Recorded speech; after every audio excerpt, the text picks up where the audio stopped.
and ask those who would like to join myself in the council in the Pledge of Allegiance to please stand. I pledge allegiance to the flag of the United States of America and to the republic for which it stands, one nation, under God, indivisible, with liberty and justice for all.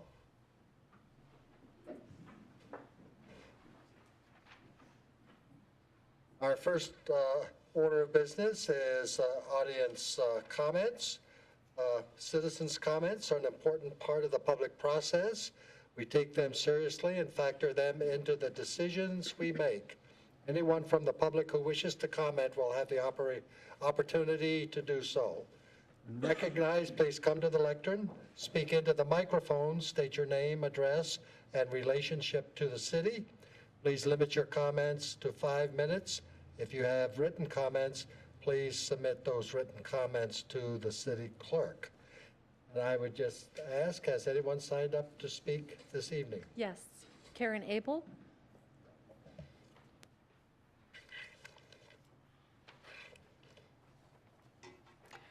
Good evening, Mr. Mayor and members of the City Council. I'm Karen Abel.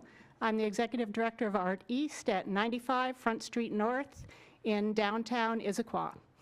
I am here tonight to invite you to Art East's 10th birthday party on March 28th, 6 p.m. at Pickering Barn. 2015 is a momentous year for us. We not only celebrate 10 years as an arts organization, we celebrate 5 years in the historic Lewis Hardware Building as a fully functioning art center. Art East is your community art center, and to be honest, I also think it's your little engine that could. Art East started with a small group of local artists over a beer and a burger 10 years ago in the Issaquah Brew House, quite literally, and it was a group of artists who had a dream and not much else. It started on a wing and a prayer. A few years later, that same group of local artists took a leap of faith in 2009 and 2010 to move into the Lewis Hardware store when the economy was extremely rough and the conventional wisdom would have been run and hide. So a few years later, after that first 10 years and 5 years as a fully functioning art center in the Lewis Hardware Building, we have seen over 200 community and youth programs, 600 art classes and workshops, and we serve each year about 10,000 people at a very lively place on Front Street.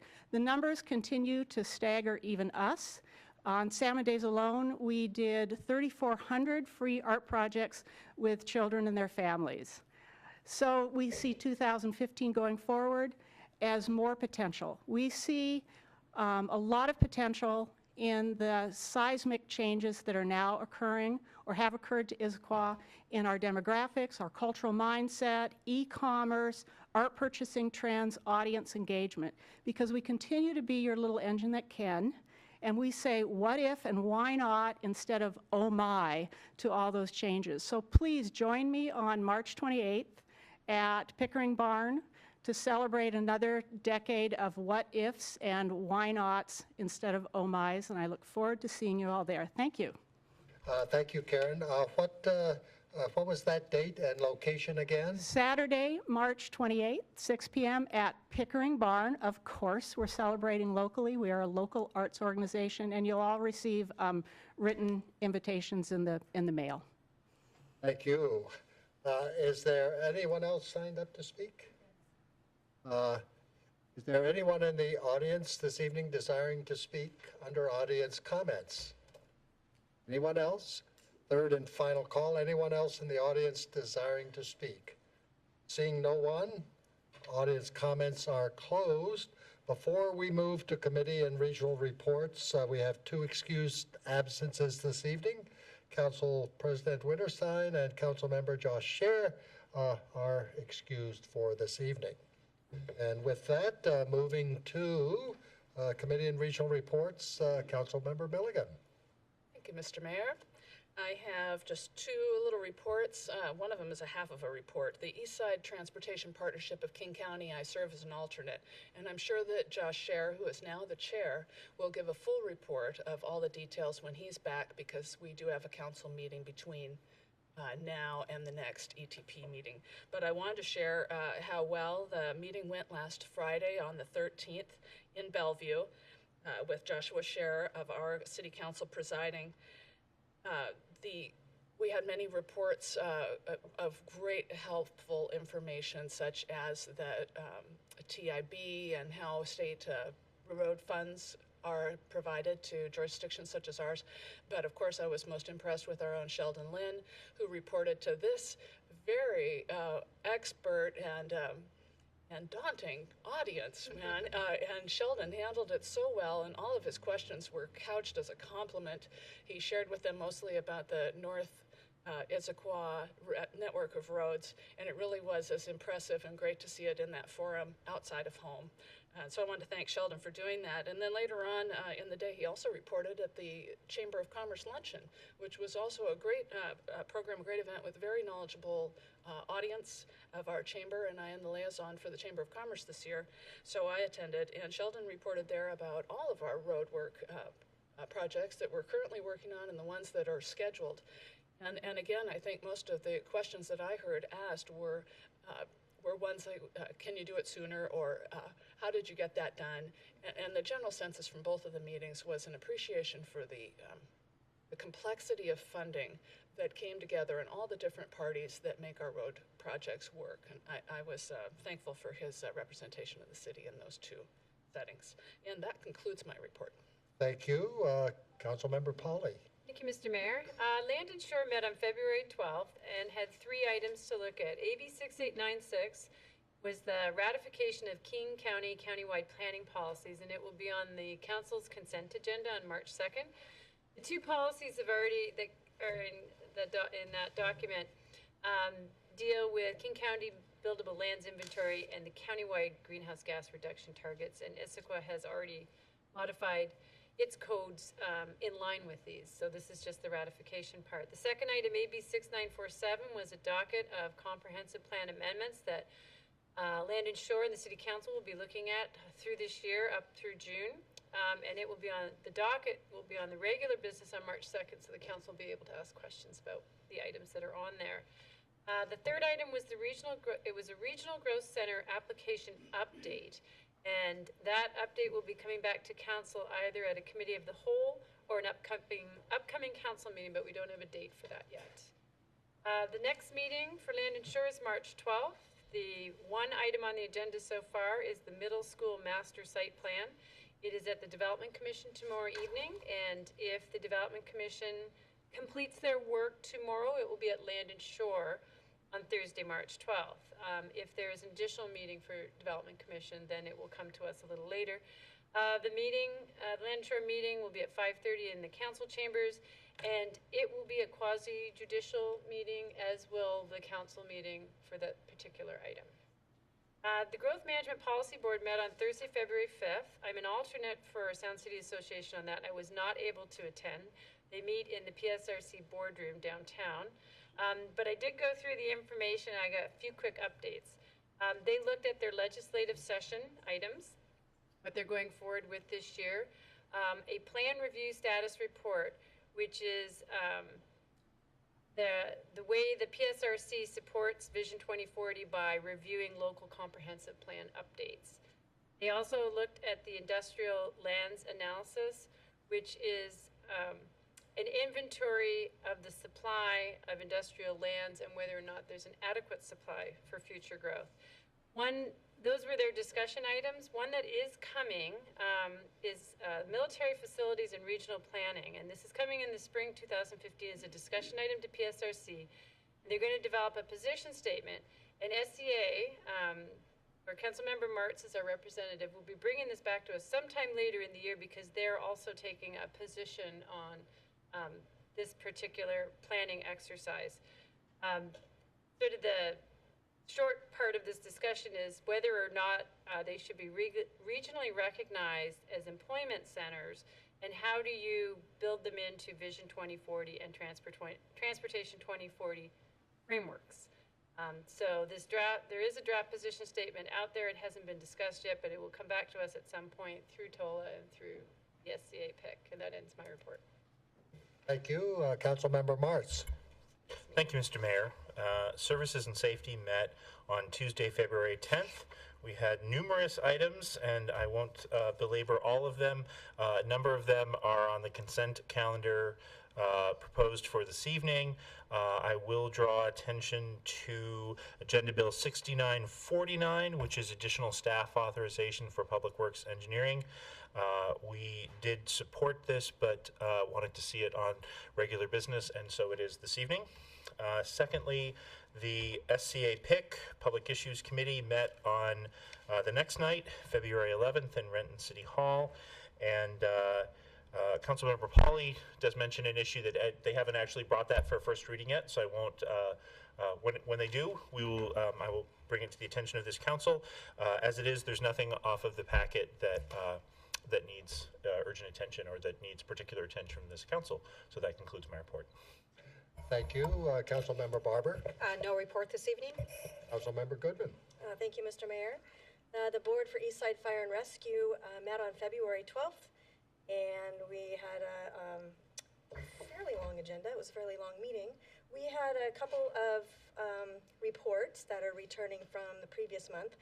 One has to do with Station 72 and some solar panels that need some repair. There's still a little, little confusion regarding how those are going to get fixed, whose responsibility is to fix them, who has the liability. It's a city-owned station. Eastside Fire and Rescue and the city they're working together to try to figure out how to figure out what to do, get it fixed, and where the liability lies. We also got another report on the Labor and Industries rate increase for Eastside Fire. The rates are going up 40%, or went up, 48% this year. And the board still didn't quite get the information that it was looking for. I think the board is looking for what the specific basis or bases are for that rate increase, and so we've asked for more information. The new business items, one was a sort of a holdover from last year. It was about the purchase of ballistic vests. I don't think the desire to purchase was the board's issue. It was just where the money would come from. It eventually was approved by the board to buy those ballistic vests. Amendment from the Issaquah representatives to propose that the vests be purchased from a funding source other than the ending fund balance failed. But in any event, the ballistic vests are being purchased from the ending fund balance. The board also received a report about an audit, and an audit had been done of Eastside Fire and Rescue, of the financial statements, and there were some significant deficiencies that were found. One of them was about the agency misinterpreting the accounting standards as how to report the purchase and transfer of capital assets for its partners. The agency has addressed all of the deficiencies that were found, and we're under, I would describe it as a little bit of a false sense of security about when they are audited annually. They don't audit, not everything is audited, and so if something's not pointed out, it shouldn't be taken as the correct method, and I think the agency understands that now. The other item we talked about was the second part of the goal-setting session, which was set for March 4th at 4 o'clock at the headquarters at 175 Newport Way Northwest. And then the next board meeting is, I don't have the date, but it's the second Thursday of the month in March at 4 p.m. at headquarters. That's my report. Thank you. For the mayor's report, there will be an executive session held this evening for the purpose of discussing a collective bargaining agreement per RCW 42.30.140, paren 4, paren B. This item is expected to take approximately 15 minutes. Action is anticipated to follow in open session. On February the 4th, I was pleased to join Governor Inslee and local leaders in education and human services for the governor's roundtable discussion about the importance of education and healthy communities. I was proud to share that our community is working together with educators, students, parents, nonprofits, and local government to achieve student success. I have been asked to participate in the King County Metro Transit Service Guidelines Task Force. It will convene sometime in early March and is expected to last until June of 2015. The task force will respond to some of the regional interest in transit service throughout the county and to concerns with Metro service guidelines that were adopted in 2011. On February the 11th, I met with Natalie Morales from Patty Murray's office to discuss potential projects in the I-90 corridor. Prior to the February 12th Puget Sound Regional Council's Transportation Policy Board meeting, I met with transit representatives from 4 counties to discuss the 2015 Transit Integration Report and the desire to host a transit summit for the region's transit agency board members and stakeholders to discuss potential new initiatives. City Administrator, Deputy City Administrator, and I recently met with Sound Transit to discuss opportunities for Issaquah in a potential Sound Transit 3 package. Moving forward, our team will be working with Sound Transit to communicate our need for high-capacity transit and our top priorities for the future. If adopted by the Sound Transit Board, ST3 would go before the voters in November of 2016. And finally, well, no, that is not finally. I'm happy to announce the arrival of Route 628, a customized Metro Transit route between Issaquah Highlands Park and Ride and the Snoqualmie Valley. This important route not only connects residents with the Park and Ride and regional retail destinations, it also reduces the demand on the Park and Ride while giving commuters another option.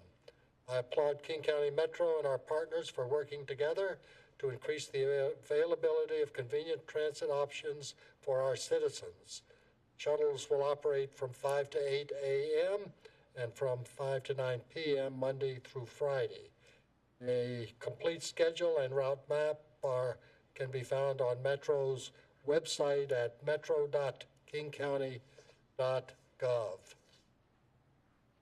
Last week, I was delighted to host Colonel John Buck, commander of the U.S. Army Corps of Engineers Seattle District, and Olton Swanson, deputy district engineer, to tour ongoing projects and highlight our recent successes.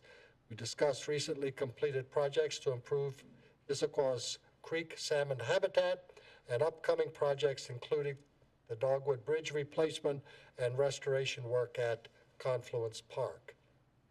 Now, finally, the last item, clarification regarding consent calendar item, Agenda Bill 6959.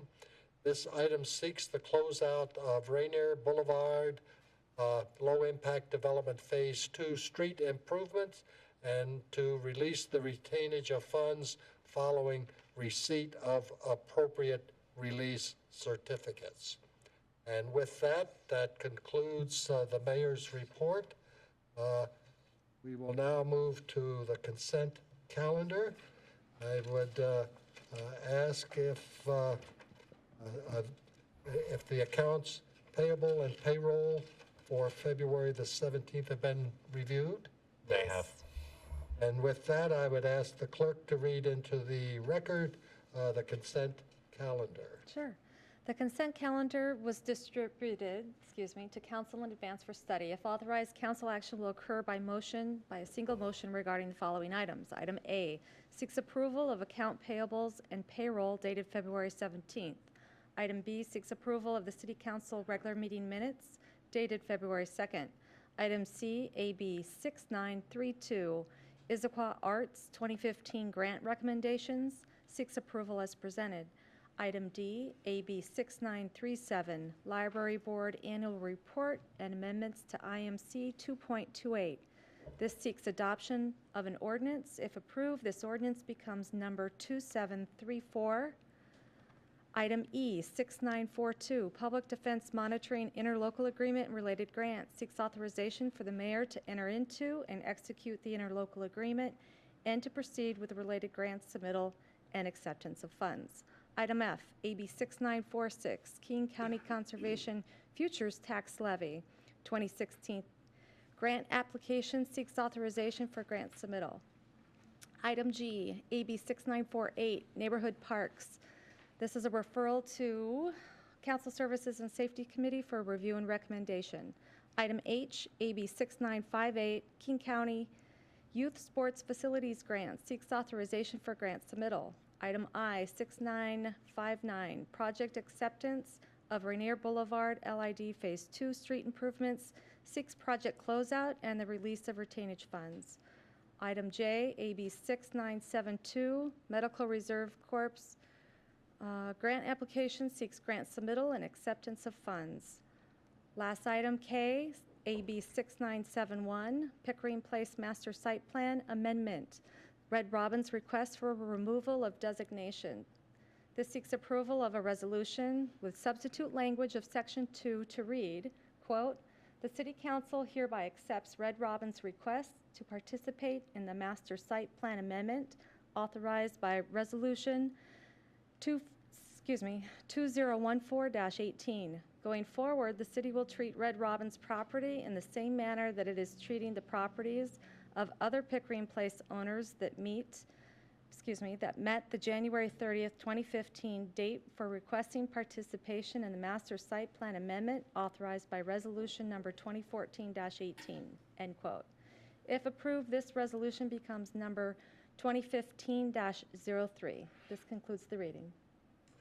Thank you. Does any council member desire to remove any item from the consent calendar to regular business? Seeing none, then what is your pleasure? Councilmember Goodman. I would move to approve the consent agenda as presented. Second. And moved and seconded.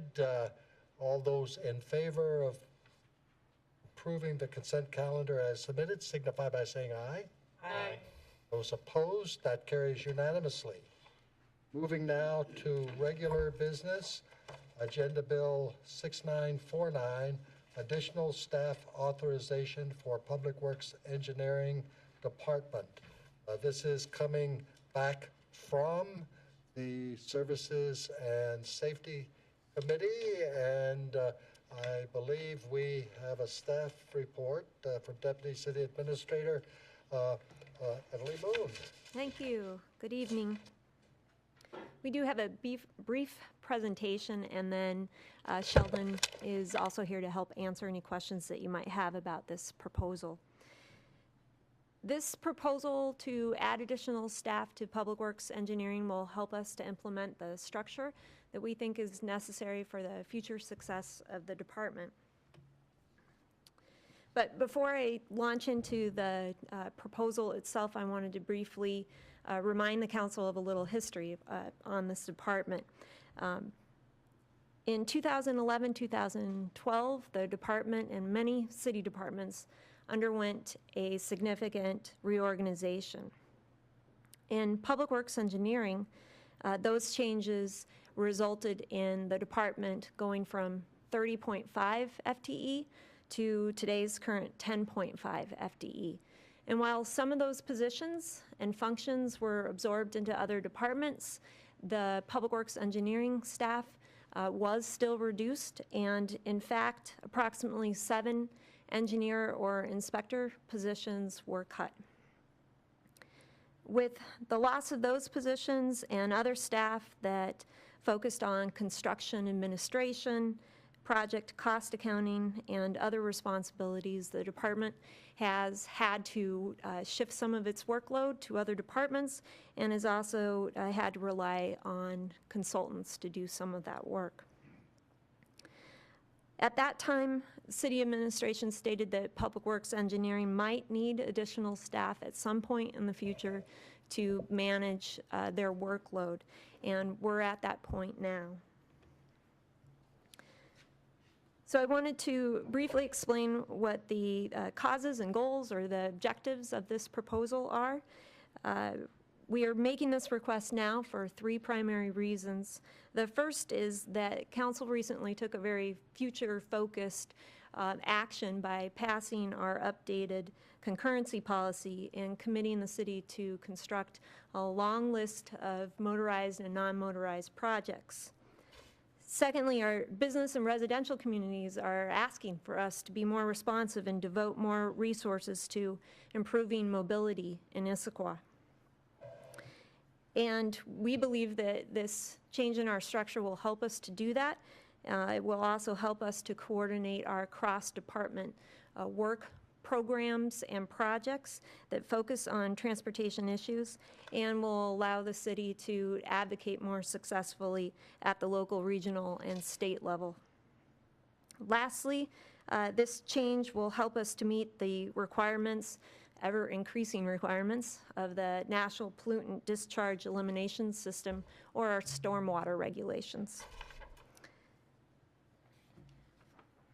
And then I just add that another catalyst for the timing is that we've recently had some vacancies that have allowed us to step back and think about the structure that might be best for this department.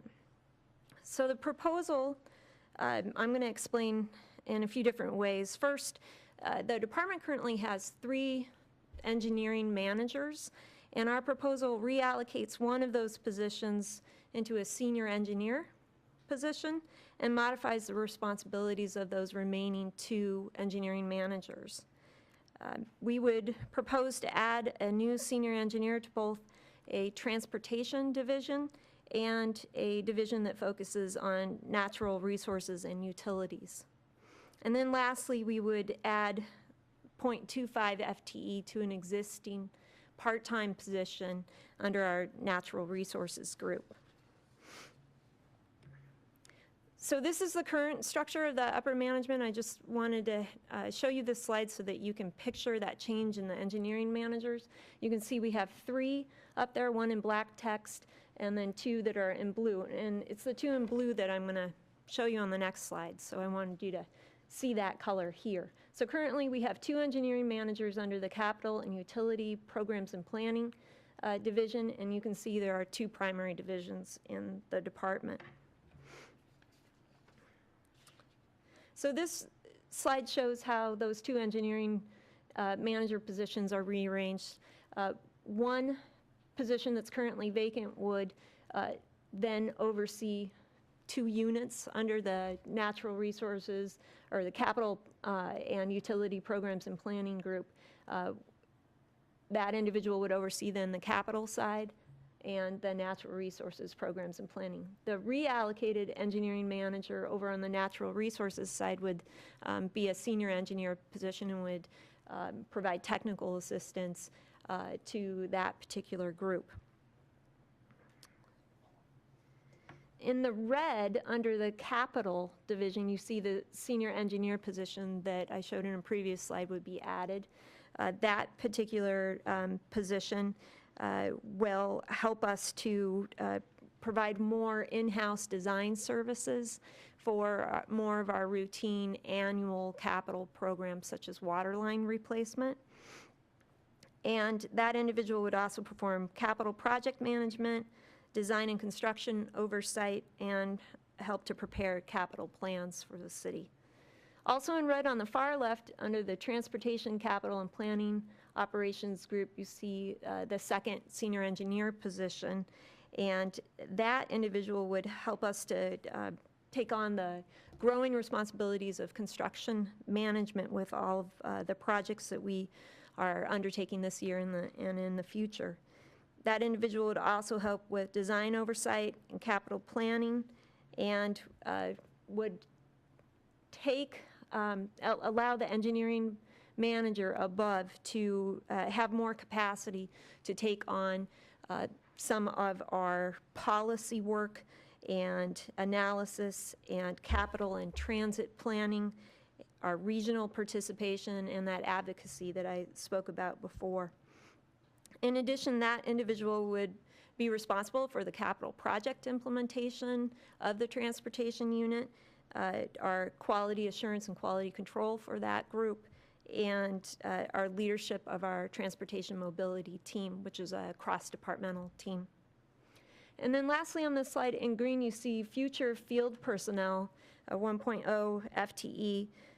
We anticipate at this time requesting that FTE as part of the budget process for 2016.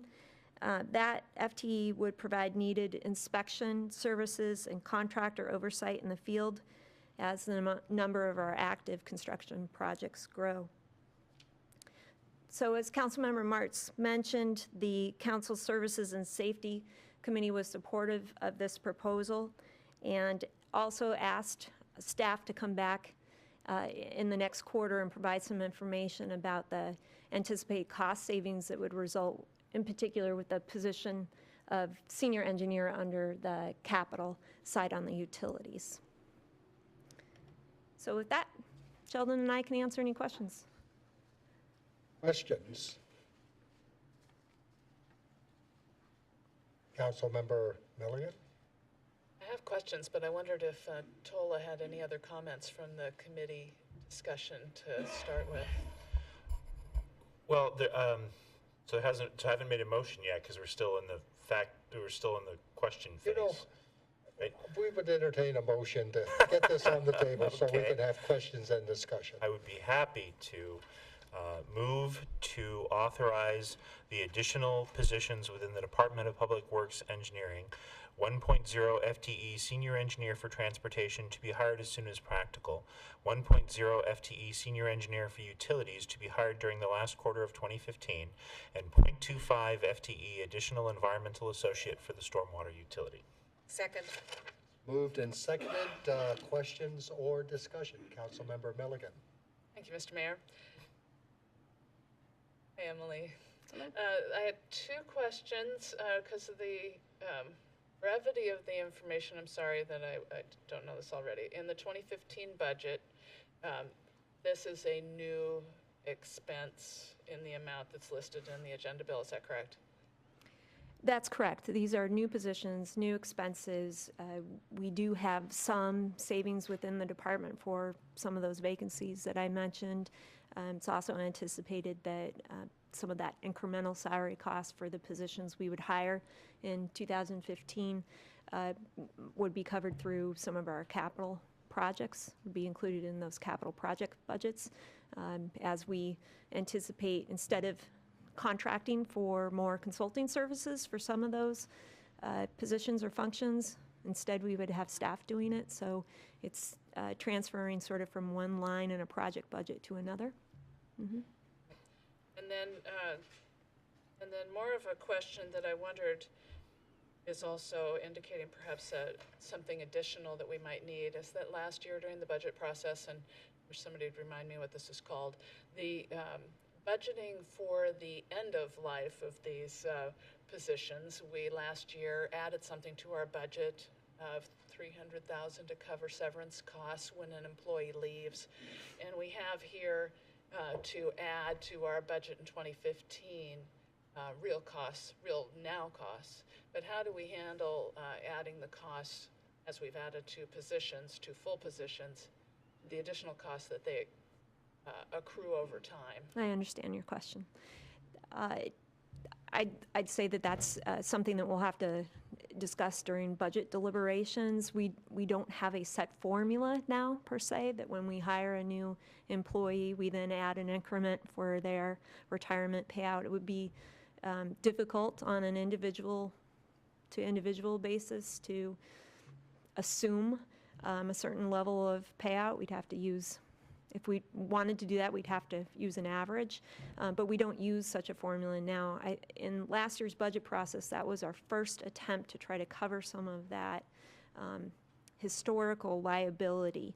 And I think administration mentioned that that was just a percentage of the liability. I think our goal over time would be to do two things. One is to make some changes that might mitigate that liability in the future, and then secondly, try to provide the budget resources that are necessary so that our departments can fill positions when they become vacant. Welcome. Councilmember Bartz. Mr. Mayor, I have a question. So the update from Services and Safety, there's one sentence in it that I'm not sure actually reflects correctly, and I had a correction for Teresa when she gave me the minutes, because there was also a confusion there. So I'm wondering if an amendment to the, it's not an amendment to the motion that I just made, but amendment to the summary statement associated with this would be in order, and it's really around what the committee would like to see down the road and what we asked for down the road. Is this on top of page 2? It is, under the update section. I would suggest that you provide that information. A motion is not required. Okay. But if you would like to read the correction, we will follow that. The administration will follow that direction going forward. So my understanding, thank you, Mr. Mayor, that would be fun. My understanding is that what we asked for that evening, the final sentence of the update should read, the committee also requested that staff provide examples in the third quarter of 2015 of the contractual services cost savings resulting from hiring the senior engineer for transportation and the .25 FTE environmental associate for the stormwater utility. In other words, the savings that we may have seen from contractual services for the 1.25 FTEs that will have been hired and hopefully in place for a good 6 months by the time that the report comes back to the committee. And so, Emily, Sure. Is that something you sort of alluded to in your I did, and I think Sheldon and I had a different assumption, and it's good to describe your expectations on that. We can meet that. Just to be clear, we envision most of the cost savings to be on that utility side with the senior engineer position. That's the position that will be bringing in more of the design work in-house. And so if we misspoke during the meeting, our expectation is the greatest amount of cost savings will be for that position. We anticipate it's for the transportation position, it's really moving from contractual services to regular salaries, but in the case of the senior engineer and utilities, we do believe we will be able to reduce a budget because we won't need as a great a dollar amount for contractual services. The employee salary will be less. I tell you, I am confident that the administration understands the intent of the committee, Absolutely. Which is down the road we want to understand Sure. when contractual services are reduced as a result of hires. The committee would like to see evidence of that, and whoever is the chair early next year perhaps will ask for that information. And I want to make sure, because I know Councilmember Barber was one of the people who was interested in this. Would that be, or do you want to have some sort of amendment specifically? No, that's a fair correction. But yes, when you're through, I will jump in here. I'm through. Very good. We'd be happy to provide that. No, because I think I was the one that was sitting at services the most, and I kept looking at what we are adding to our staffing, and along with, the initial hiring of the person, you always have the budgeting, and the fact that these are now long-term employees that will be with us repeatedly for many years over, as opposed to a contractor who comes in, does a job, and they're done. Sure. And I was concerned with the cost associated with this as long-term coming with the city. I mean, we had a very tough budget year last year, and looking at this, we're adding a fair amount of wages and salaries. And I do understand the fact that there's contract people who have been doing a lot of this work and had been intended to do this work that will now be replaced with full-time employees. And I just struggle with the fact that we are truly going to be saving some dollars, and there truly will not be an increase, other than what we see here, for the city. But, you know, it gave me pause, and it still does, that we are adding all of these employees and the cost associated with them, and does it really work out to be equal? And I have one more quick question before you jump on that. When you're talking about the future field personnel under the transportation, that's not this year? It would be for next budget year. So we would 2016. discuss that with you this summer You and did discuss fall. that, but I thought I heard you say in your presentation this evening that it was also part of this group. No, it's not. So, Councilmember Goodman. Thank you. I just have a comment. I'm supportive of this. There is only, there's one thing that's probably tougher on than the strain on our budget, and that's the strain on our roads. And we didn't get to read the summary statement tonight, but it says, Public Works Engineering and the administration have been working together to evaluate department structure and resource needs due to increasing volumes of transportation capital projects, a greater emphasis on transportation planning and advocacy, along with the additional requirements under the MPDES Phase 2 permitting. And I'm delighted that we're at a stage now where we need to add staff so that we can focus on not only what the administration has done, but what the council has done with regard to policy direction and transportation. So I'm very supportive of this. Thank you. Other questions or comments? So if I understand correctly, the proviso is that by the end of the year, we would provide a report on the savings resulting from primarily shifting from the use of consultants to in-house staff and any other savings resulting from these additional positions. Have I got that right? I think that's very accurate, and we'd be happy to do that. Are you comfortable with? Thank you, Okay. Mr. Mayor. Appreciate that Just want to clarity. make sure that we know what the expectation is. Eileen, did you have something else? just quickly to go back, I mean, as we were going through this, I truly was very cautious in regards to, as we continue to see the dollars going up in future years, the dollars continuing to increase.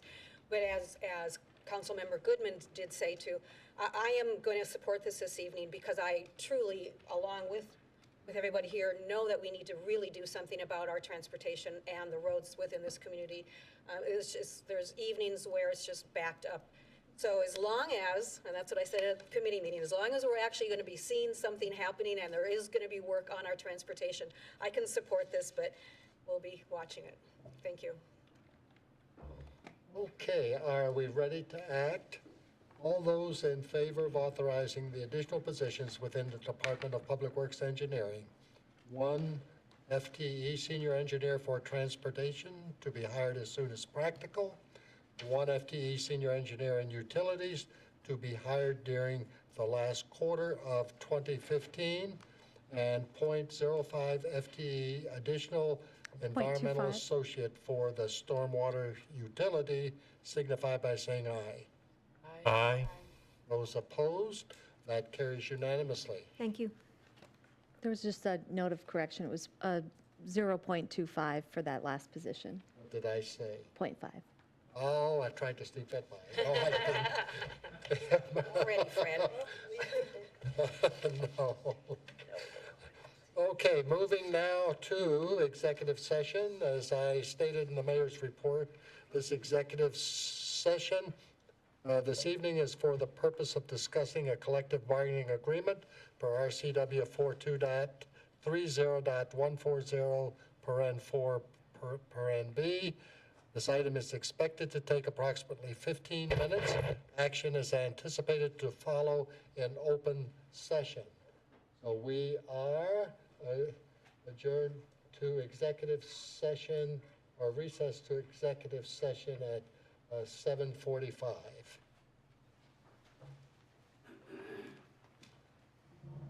Thank you, Tina.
We are back in regular session at 7:55.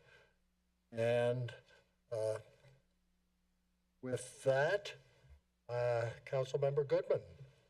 I would move to approve authorizing the mayor to enter into and execute the 2015-2016 labor contract for the Issaquah Police Support Services Association following ratification by the bargaining group. Second. Moved and seconded.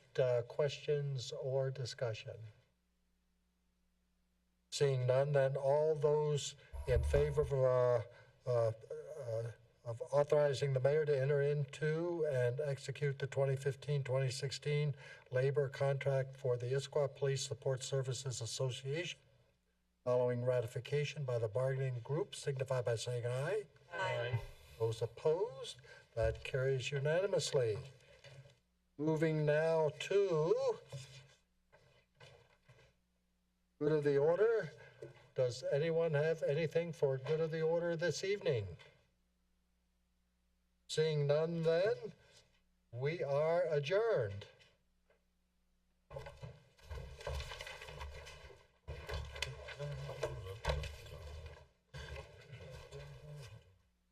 Did I tell you I'm full-time?